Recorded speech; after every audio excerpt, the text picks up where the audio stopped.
Assalamualaikum warahmatullahi wabarakatuh. Saya Rifka Anissa, kelas 2F. Saya dari kelompok 4 akan membacakan materi tentang nilai dan norma konstitusional Undang-Undang Dasar Negara Republik Indonesia tahun 1945 dan konstitusionalitas ketentuan perundang-undangan di bawah Undang-Undang Dasar. Nah, kita akan masuk ke materi yang pertama, yaitu menelusuri konsep dan urgensi konstitusi dalam kehidupan berbangsa bernegara Indonesia. Dalam kehidupan berbangsa negara Indonesia, ada dua istilah terkait dengan norma atau ketentuan dasar dalam kaitan dengan kehidupan kenegaraan dan kebangsaan. Kedua istilah tersebut adalah konstitusi dan undang-undang dasar. Konstitusi berasal dari bahasa Perancis, yaitu constituer, yang berarti membentuk. Maksud dari istilah tersebut adalah pembentukan, penyusunan suatu negara atau pernyataan berdirinya suatu negara. Dalam bahasa Latin, konstitusi merupakan gabungan dua kata, yakni sume berarti bersama dengan, dan statuer berarti kata, berarti membuat suatu agar bisa berdiri atau mendirikan, menetapkan sesuatu secara bersama-sama. Kita akan beralih ke materi yang kedua, yaitu perlunya konstitusi dalam kehidupan berbangsa dan bernegara Indonesia. Tentang pengertian konstitusi, menurut para ahli, terdapat perbedaan pendapat. Perbedaan tersebut berkaitan dengan dua pendapat. Di kalangan para ahli, ada ahli yang membedakan antara konstitusi dengan undang-undang dasar. Tetapi ada pula ahli yang menyamakannya. Ada persamaan dan perbedaan antara konstitusi dan undang-undang dasar sebenarnya telah berlangsung lama, yaitu dimulai sejak Oliver Cromwell yang menamakan undang-undang dasar itu sebagai instrument of government, dengan pengertian bahwa undang-undang dasar itu dibuat sebagai pegangan untuk pemerintah secara garis besar. Tujuan konstitusi adalah membatasi tindakan sewenang-wenang pemerintah, menjamin hak rakyat yang diperintah akan menetapkan pelaksanaan kekuasaan yang berdaulat.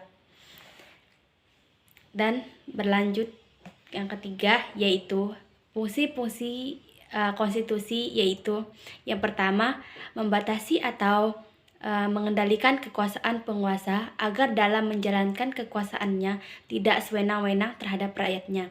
Nah, yang kedua, memberi suatu rangka dasar hukum bagi perubahan masyarakat yang dicita-citakan terhadap ke tahap berikutnya. Yang ketiga, dijadikan landasan penyelenggaraan negara menurut suatu sistem ketatanegaraan tertentu dijunjung tinggi oleh semua warga negaranya. Nah, yang terakhir dan yang keempat, menjamin hak-hak asasi warga negara. Baiklah, kita akan lanjut ke materi yang bagian C, yaitu ketiga, menggali sumber historis, sosiologis, dan politik tentang konstitusi dalam kehidupan berbangsa bernegara Indonesia. Nah, menurut Hobbes, manusia pada status naturalis bagaikan serigala, hingga timbul adagium homo homini lupus, man is a wolf to his fellow man, artinya yang kuat mengalahkan yang lemah. Lalu timbul pandangan bellum omnium contra omnes, yaitu perang semua lawan semua. Dan yang keempat, membangun argumen tentang dinamika dan tantangan konstitusi dalam kehidupan berbangsa bernegara Indonesia. Menengok perjalanan sejarah Indonesia merdeka, ternyata telah terjadi dinamika ketatanegaraan seiring berubahnya konstitusi atau undang-undang dasar yang diperlukan.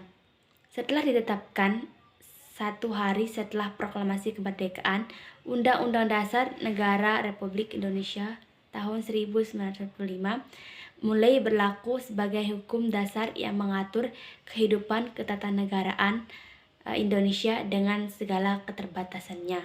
Nah, yang keempat yaitu mendeskripsikan esensi dan urgensi konstitusi dalam kehidupan berbangsa bernegara.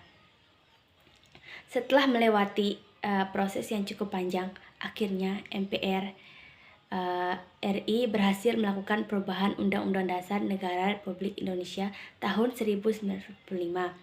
Perubahan Undang-Undang Dasar Negara Republik Indonesia yang pada mulanya merupakan tuntunan reformasi. Dalam perjalanannya telah menjadi kebutuhan seluruh komponen bangsa. Jadi dalam perubahan ini seluruh komponen bangsa berpartisipasi secara aktif. Nah, yang berikutnya yaitu rangkuman tentang konstitusi dalam kehidupan berbangsa negara Indonesia. Dalam arti sempit, konstitusi merupakan satu dokumen atau seperangkat dokumen yang berisi aturan-aturan dasar untuk menyelenggarakan negara, sedangkan dalam arti luas, konstitusi merupakan peraturan baik tertulis maupun secara lisan yang menentukan bagaimana lembaga negara dibentuk dan dijalankan.